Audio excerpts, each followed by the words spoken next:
আসসালামু আলাইকুম everyone, welcome করছি আমার নতুন আরও একটি ভিডিও দেখার জন্য। আশা করছি সবাই ভালো আছেন। আজকে আপনাদেরকে তৈরি করে দেখাবো মাছের কোপ্তা কারি রেসিপি।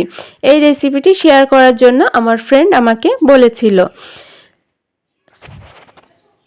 তারই কথা মতো আমার আজকের এই ভিডিও নিয়ে আপনাদের মাঝে চলে এসেছি। আশা করছি ভালো লাগবে আমার আজকের এই ভিডিও। ভালো লাগলে চ্যানেলটি সাবস্ক্রাইব করে রাখবেন, আর ফেসবুক থেকে দেখলে আমার পেজটিকে ফলো দিবেন। চলুন আর কথা না বাড়িয়ে শুরু করি। প্রথমে এখানে আমি 5 পিস রুই মাছ ভেজে নিয়েছি। মাছটি কিন্তু শক্ত করে ভেজে নেওয়া যাবে না, আর ঠান্ডা হয়ে গেলে এখানে আমি মাছের কাঁটাগুলো বেছে নিচ্ছি, আর উপরের যে মাছের স্কিন সেটিও আলাদা করে নিচ্ছি। এটি কিন্তু কোপ্তা কারিতে দেওয়া যাবে না, তাহলে বাইন্ডিংয়ে ঝামেলা হতে পারে। মাছের কাঁটাগুলো খুব ভালোভাবে ছাড়িয়ে নিয়েছি। এখন এটি এক সাইডে রেখে দিচ্ছি। অন্য একটি পাত্রে আমি এখানে নিয়ে নিয়েছি 2টি মাঝারি সাইজের পেঁয়াজ মিহি করে কুচি করে নিয়েছি। আর নিয়ে নিয়েছি পরিমাণ মতো কাঁচামরিচ কুচি, সাথে দিয়ে দিচ্ছি স্বাদ মতো লবণ, হলুদের গুঁড়া দিয়ে দিচ্ছি 1 চিমটি পরিমাণ, আর 1 চিমটি পরিমাণ দিয়েছি কালো গোলমরিচের গুঁড়া, আর স্বাদ মতো দিয়ে দিচ্ছি মরিচের গুঁড়া, যেহেতু এখানে আগে থেকে কাঁচামরিচ ব্যবহার করেছি। আর সাথে দিয়ে দিচ্ছি হাফ চা চামচের মতো রসুন বাটা দিয়ে খুব ভালোভাবে এটি মথে নিচ্ছি। একটু নরম হয়ে আসার পরে এখানে দিয়ে দিচ্ছি আগে থেকে বেছে রাখা মাছ, দিয়ে খুব ভালোভাবে এটি মথে নিচ্ছি। আর বাইন্ডিংয়ের জন্য এখানে একটি ডিম আমি ব্যবহার করছি। এখানে আরও কিছু উপকরণ ব্যবহার করব বাইন্ডিংয়ের জন্য। এর সাথে এখন দিয়ে দিচ্ছি 2টি টোস্ট আমি গুঁড়া করে নিয়েছি ব্লেন্ডারে। আপনারা চাইলে শিলপাটায় করে নিতে পারবেন। আর সাথে দিয়ে দিচ্ছি 1 টেবিল চামচ বেসন আর 1 টেবিল চামচ কর্নফ্লাওয়ার। এই সবগুলোই কিন্তু বাইন্ডিংয়ের কাজ করবে। এখন খুব ভালোভাবে মাছের সাথে মাখিয়ে নিয়ে এটি আমি শেপ দিয়ে নিব। খুব ভালোভাবে মাখিয়ে নেওয়ার পরে এখন আমি এগুলো শেপ দিয়ে নিচ্ছি। কোপ্তার একটা এরকম চ্যাপটা করে দিয়ে নিচ্ছি, আর একটা দিয়ে নিচ্ছি রাউন্ড শেপ করে, আর একটা দিয়ে নেব মিষ্টির মতো লম্বা করে। আপনারা যে যেটা পছন্দ করেন, যার যেটা পছন্দ সে তেমন করে শেপটা দিয়ে নেবেন। আমি এখানে সবগুলো রাউন্ড করে শেপগুলো দিয়ে নিয়েছি। এখন এগুলো ভেজে নেওয়ার পালা।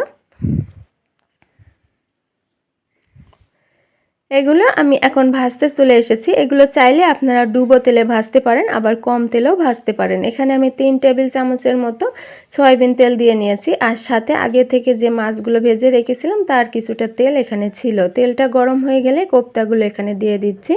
আর এটি দেওয়ার সাথে তেলটা কিন্তু খুব ভালোভাবে গরম করে নিতে হবে। দেওয়ার সাথে সাথে জাস্ট 10 থেকে 5 সেকেন্ডের ভেতরে এটি আপনারা উল্টিয়ে দেবেন, তা না হলে তেলটা যদি অতি গরম হয়ে থাকে তাহলে কিন্তু নিচে থেকে পুড়ে যাবে। এরকম কালার করে আমি সবগুলো ভেজে নিয়েছি। এখন চলে এসেছি কোপ্তা কারিটা রান্না করার জন্য। এখানে যে ভেজে রাখা কোপ্তার তেলগুলো সেগুলো এখানে দিয়ে দিলাম, আর সাথে দিয়ে দিচ্ছি 2টি এলাচ, 2টি দারচিনি, আর 3টি লবঙ্গ, সাথে একটি তেজপাতা। আর এর সাথে দিয়ে দিচ্ছি 1 কাপের মতো পেঁয়াজ বাটা। এখানে অবশ্যই পেঁয়াজটা বেটে বা ব্লেন্ড করে ব্যবহার করবেন। পেঁয়াজের কাঁচা গন্ধটা চলে যাওয়ার পরে এখানে দিয়ে দিচ্ছি 1 টেবিল চামচের মতো রসুন বাটা। এখানে অবশ্যই আপনারা আদা বাটাতেও ব্যবহার করতে পারবেন। দিয়ে পেঁয়াজ আর রসুনের কাঁচা গন্ধটা চলে যাওয়ার পরে এখানে দিয়ে দিচ্ছি, আমার মনে হয়েছে আর একটু তেলের প্রয়োজন, তাই এখানে আর একটু তেল আমি এখানে দিয়ে নিয়েছি। এর সাথে এখন দিয়ে দিচ্ছি স্বাদ মতো লবণ, আর দিয়ে দিচ্ছি 1 চা চামচ হলুদের গুঁড়া, 1 চা চামচ দিয়ে দিচ্ছি শুকনো মরিচের গুঁড়া, সাথে দিয়ে দিচ্ছি হাফ চা চামচ ভাজা জিরার গুঁড়া, আর হাফ চা চামচ ধনিয়ার গুঁড়া। সবগুলো দিয়ে একটু পানি দিয়ে এই মশলাটা আমি কষিয়ে নেব। এতে করে গুঁড়া মশলাগুলো পুড়ে যাবে না, আর কালারটাও সুন্দর হবে।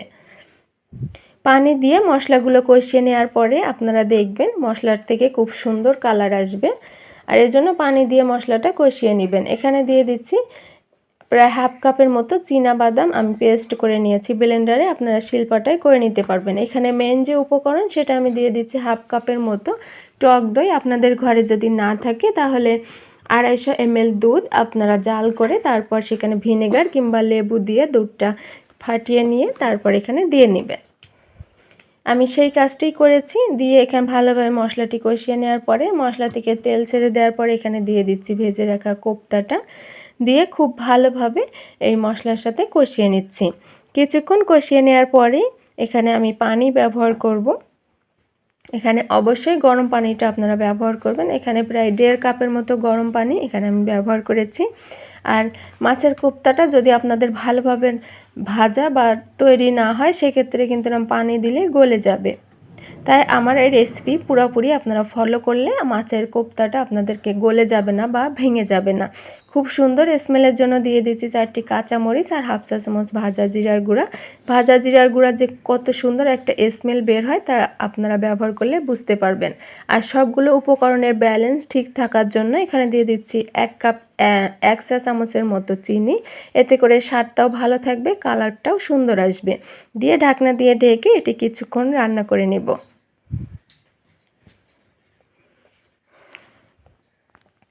কিছুক্ষণ রান্না করে নেওয়ার পরে ফিরে এসেছি। পুরোপুরি রান্নাটা হয়ে গিয়েছে, কালারটাও সুন্দর এসেছে আর সবগুলো উপকরণও ভালোভাবে রান্না হয়ে গিয়েছে। মশলার উপর থেকে তেল ছেড়ে দিয়েছে।